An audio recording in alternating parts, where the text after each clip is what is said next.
Assalamualaikum warahmatullahi wabarakatuh. Halo teman-teman, kembali lagi di channelku dan kali ini aku akan mencoba membahas pembahasan soal SKD CAT-BKN. Nah, ini aku bagi ke dalam beberapa sesi ya supaya tidak terlalu banyak dan panjang. Langsung saja ke contoh soalnya. Nah, ini teman-teman bisa jeda dulu video ini supaya teman-teman bisa memperkirakan jawaban mana yang terbaik. Baik teman-teman, soal nomor 2 ini sebenarnya merupakan soal hafalan ya. Tapi jika teman-teman tidak hafal, mungkin bisa kita siasati dengan cara seperti ini.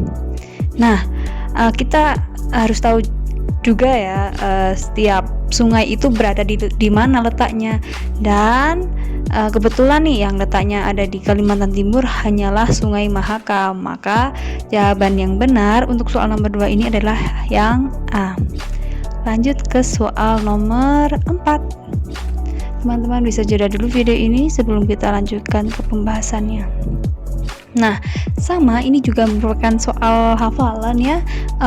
Untuk soal ini aku beri materi yang terkait yang biasanya keluar. Nah, teman-teman wajib banget hafalin ada 6 negara asing yang pernah menjajah Indonesia. Yang pertama itu ada Portugis, Spanyol, yang ini sama-sama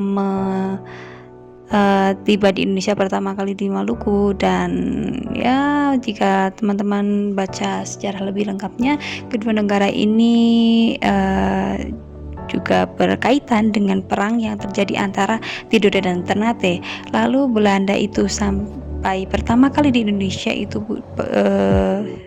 di Banten, Prancis di Aceh, Inggris di Ternate, dan Jepang itu di Tarakan.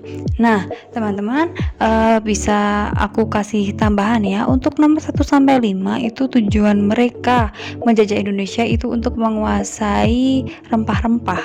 Sedangkan Jepang itu adalah negara yang ingin menjajah Indonesia itu untuk menguasai sumber daya alam dan mempunyai visi misi untuk menjadikan negara-negara di kawasannya itu sebagai negara persemakmuran dengan pemimpinnya yaitu negara Jepang.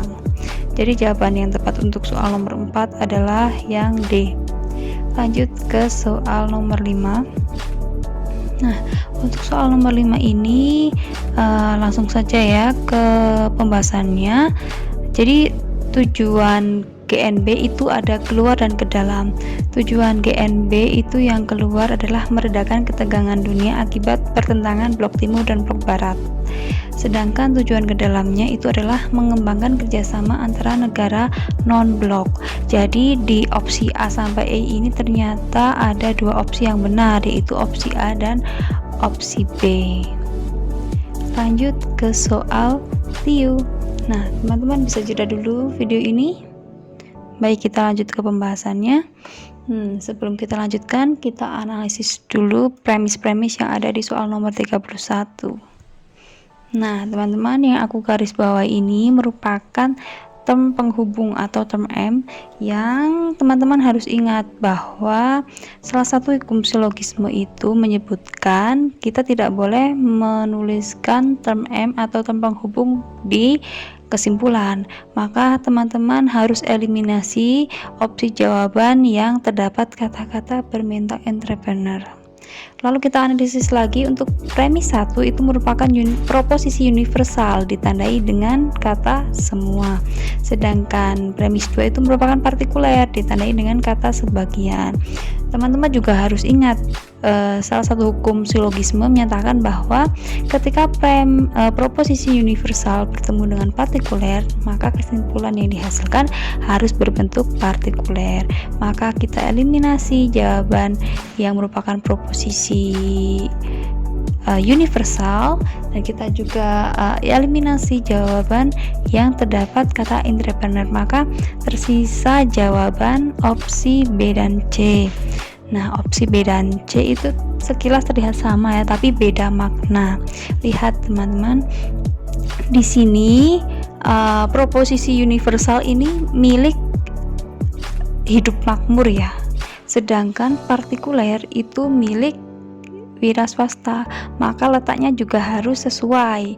Nah, ini sebagian wira swasta, tidak masuk akal ya, padahal kan di sini yang universal itu kan yang makmur, masa yang disebagiankan itu yang wira swasta. Maka opsi yang tepat itu adalah opsi yang C. Lanjut ke soal selanjutnya, soal nomor 32. Baik, langsung saja ke pembahasan.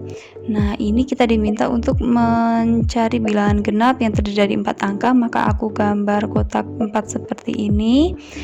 Karena di sini kotak kuncinya di sini kita disuruh mencari bilangan genap, maka kita pilih angka yang merupakan bilangan genap sebagai angka yang akan kita taruh di posisi bilangan satuan. Dari 6 bilangan yang merupakan bilangan genap itu adalah bilangan 2, 4, 6. Hanya ada 3 bilangan dari 6 bilangan ya, maka 3 itu kita taruh di sini.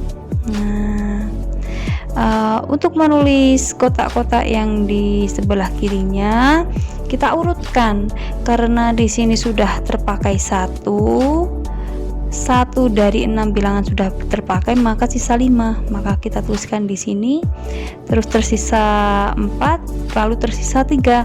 Nah, ketika sudah ketemu seperti ini, kita kalikan semua. Oh iya, kenapa nih angkanya berbeda-beda? Karena di sini ada kata kunci berlainan ya, jadi bilangannya itu berlainan, maka kita pakai yang tersisa. Misalkan di sini tidak ada kata kunci boleh mengulang bilangan, maka di sini kita isi angka 666. Nah, kita lanjut ke pembahasan yang tadi ya. Ketika sudah sampai ketemu seperti ini, maka kita kalikan semua sehingga ketemu hasilnya adalah 180, maka jawabannya yang B. Lanjut ke soal selanjutnya. Ini merupakan soal penalaran verbal bagian sinonim. Nah, untuk bisa mengerjakan soal seperti ini, kita paling tidak harus tahu dulu makna yang ada di soal.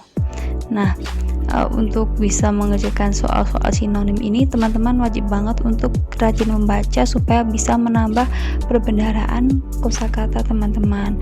Karena kalau cuma dihafalkan itu kurang efektif.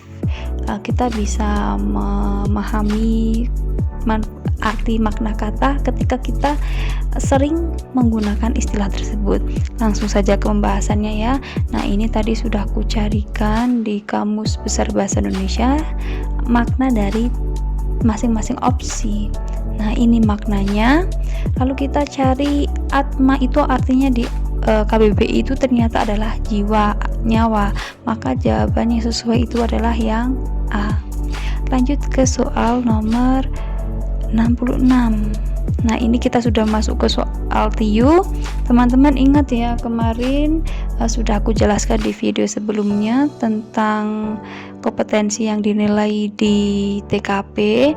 Ada kompetensi itu harus teman-teman pahami supaya nanti teman-teman bisa menganalisis soal ini ingin menilai kompetensi kita yang sebelah mana sehingga kita bisa menjawab soal dengan tepat. Nah, kita analisis dulu ya jawaban per opsi jawabannya. Nah, ini sudah aku analisis. Jadi di sini kan kita akan memberikan hadiah, tapi kita perlu pertimbangan nih. Nah, jika teman-teman pilih opsi A, ini menandakan bahwa teman-teman itu orang yang profesional karena teman-teman itu mempertimbangkan, tidak asal memutuskan ya. Menandakan bahwa teman-teman itu ketika mengerjakan tanggung jawabnya itu bisa memutuskan sesuatu dengan benar, dengan tepat, tidak asal memutuskan. Ini untuk opsi A.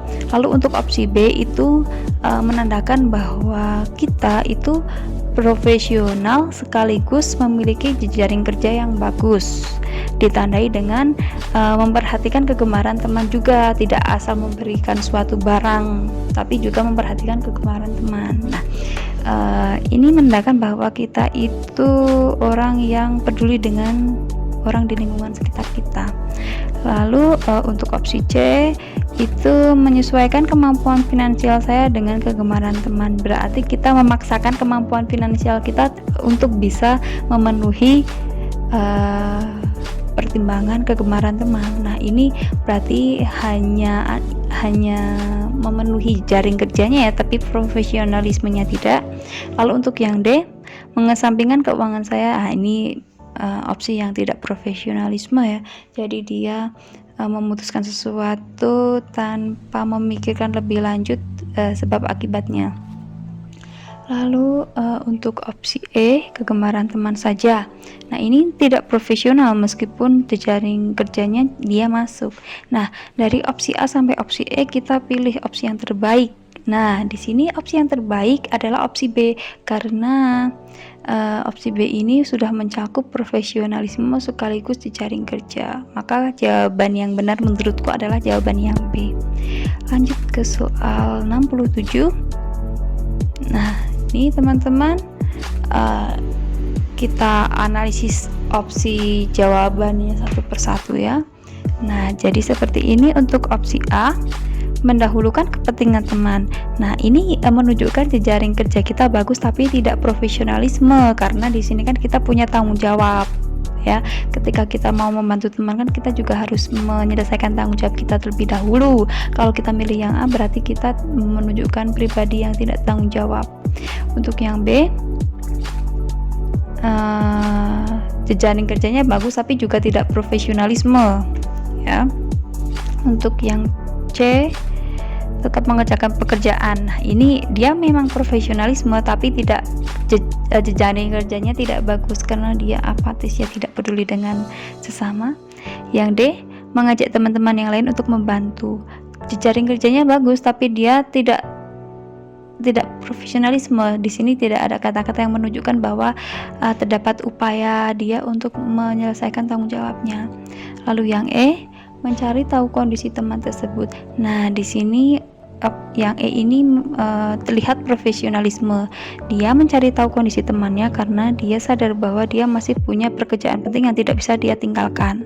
Lalu upaya mencari tahu kondisi ini merupakan pertanda bahwa dia itu peduli dengan sesamanya dan menunjukkan bahwa jaring kerja dia bagus. Jadi dia tidak gegabah ya, begitu dengar temannya mengalami musibah dia tidak langsung memutuskan untuk meninggalkan pekerjaan, tapi dia tenang dulu, mencari tahu kondisi teman. Jika kondisi teman itu memang benar-benar butuh bantuan kita, baru kita dengan terpaksa meninggalkan tanggung jawab kita sementara.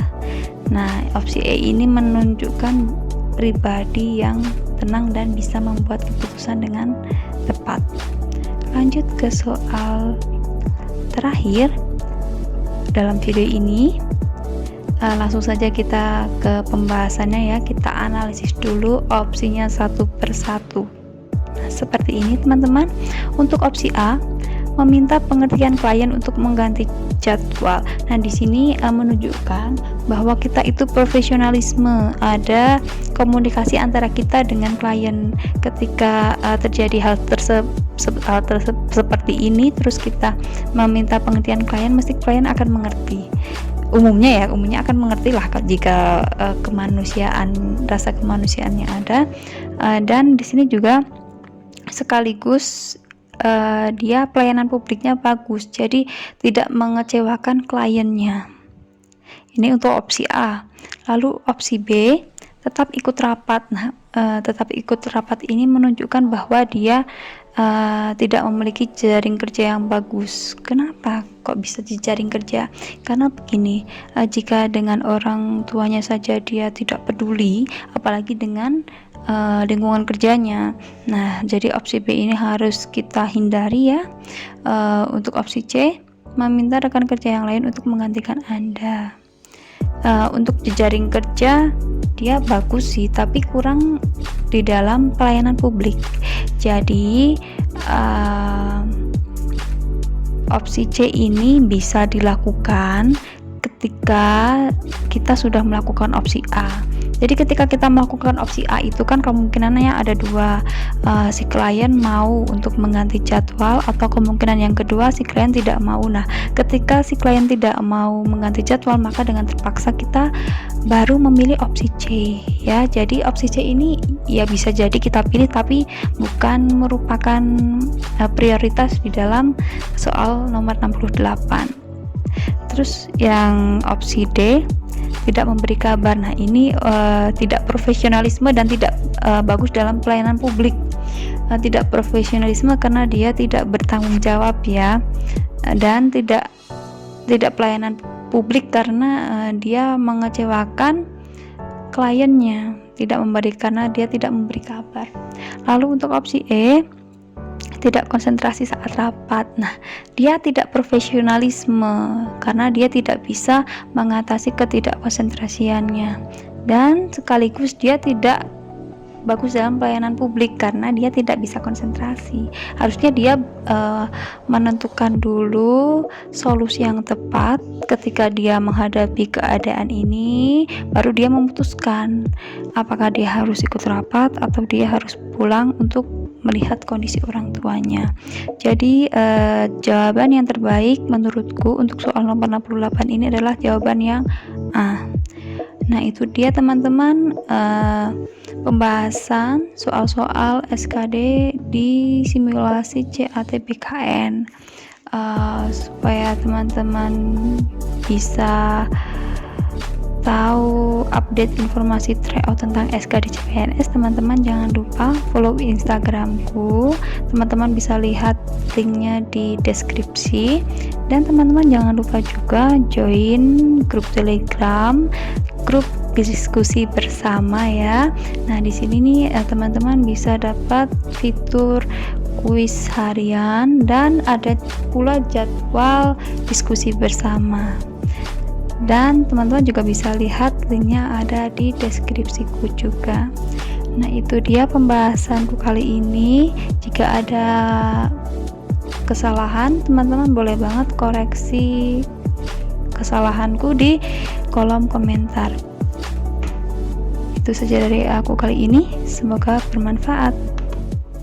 Jangan lupa like, komen, dan subscribe karena di setiap hari Jumat aku akan membagikan konten-konten yang berkaitan dengan CPNS dan P3K. Sampai jumpa di next video. Wassalamualaikum warahmatullahi wabarakatuh.